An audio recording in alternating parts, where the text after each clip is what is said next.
donnerai une conférence sur les ramifications internationales de ce scandale, cette immense chaîne pyramidale qu'a mis en place M. Bernard Madoff, une fraude de 50 milliards de dollars qui a duré 50 ans.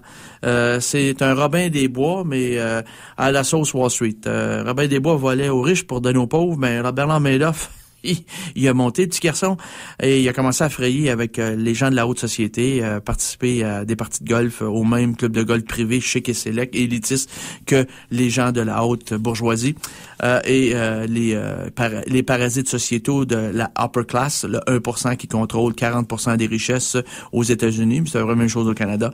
Donc, M. Bernard Madoff s'est fait un intime de ces gens-là. Il est devenu, bien sûr, un régulier et fréquentait toutes leurs activités philanthropiques. Et on a commencé à confier nos sous, nos billes, nos bijoux à M. Bernard Madoff et jusqu'à temps que le scandale éclate l'automne passé. Et une fraude de 50 milliards de dollars, ce n'est pas rien.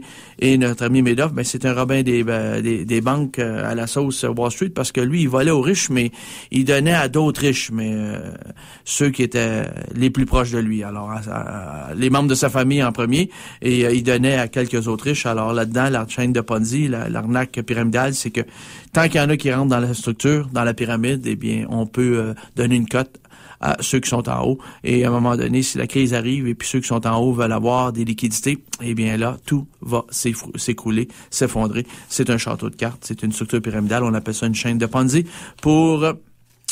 bien sûr, faire allusion à M. Charles Ponzi, un investisseur immigrant italien qui est arrivé aux États-Unis vers 1903 et qui a mis en place une immense fraude pyramidale dans les années 1920-21 à Boston. Alors, M. Charles Ponzi, c'est resté dans les annales financières et économiques.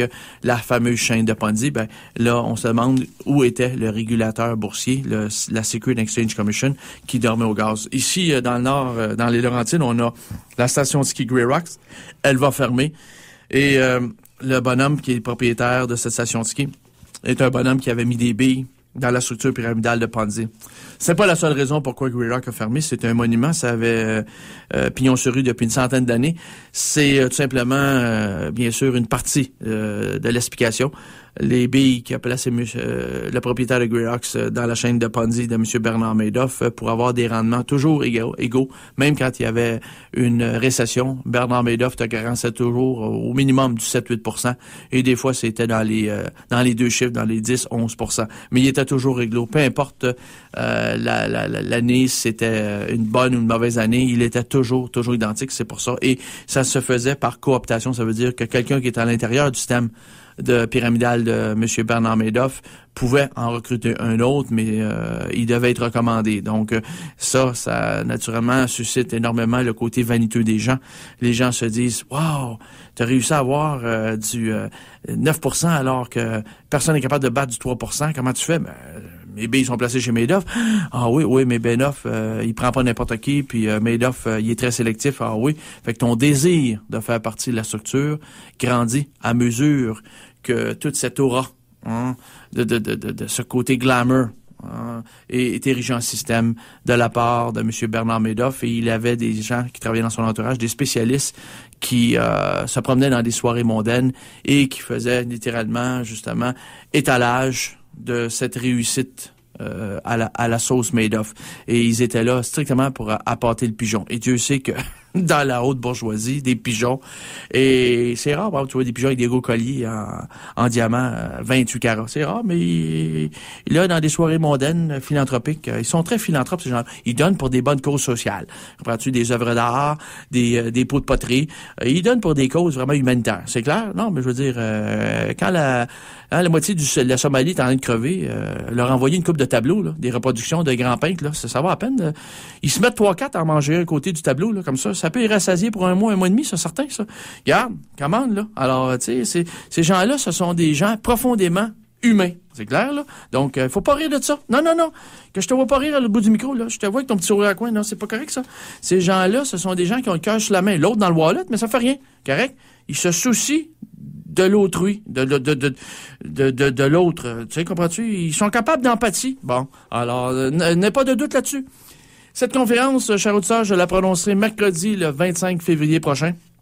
L'arnaque pyramidale de Bernard Madoff, qui est la partie émergée de l'iceberg. Donc, ces ramifications internationales, il y a pas grand monde qui a pas été touché de près ou de loin par le scandale Madoff. Donc, je l'ai fait à l'UQAM, au pavillon Sherbrooke de l'UQAM. C'est le 200 rue Sherbrooke-Ouest, à l'angle de Jeanne-Mance et Saint-Urbain.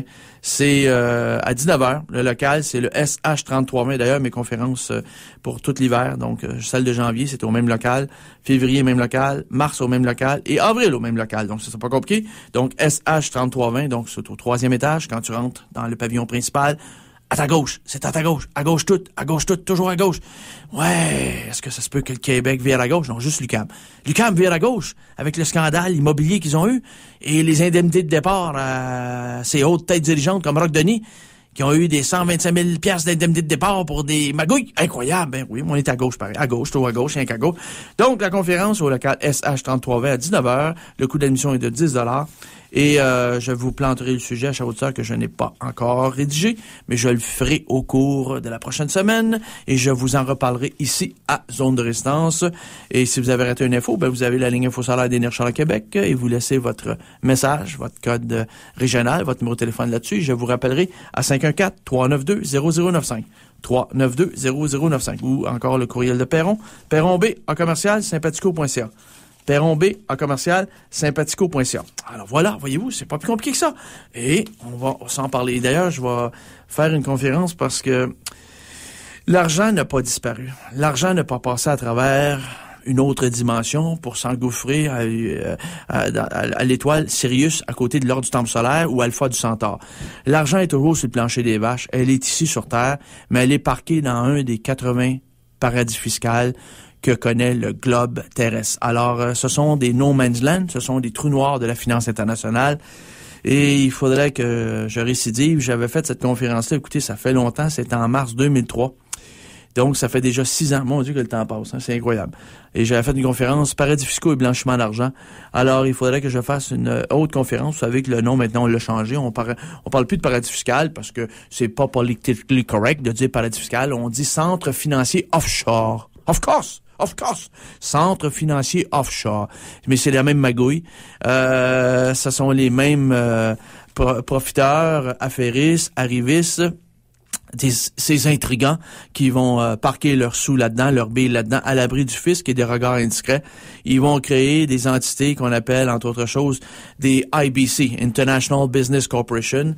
Ils vont incorporer ça. C'est un avocat qui va gérer l'entité pour un salaire annuel de 3 000 $ dans le paradis fiscal, que ce soit dans les Caraïbes, aux îles Caïmans, lieu de prédilection, ou que ce soit, encore une fois, aux Bermudes, aux Bahamas. On a plusieurs big boss canadiens, québécois, qui sont là-bas aux Bermudes, aux Bahamas. Canada Steamship Line est bien contente d'avoir pavillon sur rue dans quelques paradis fiscaux. C'est parfait pour éluder le fisc. À vrai dire, c'est devenu un sport national. Éluder le fisc. Et on ne fait pas d'évasion fiscale. Attention, tout est légal. Ces gens-là ont eu accès à l'appareil étatique.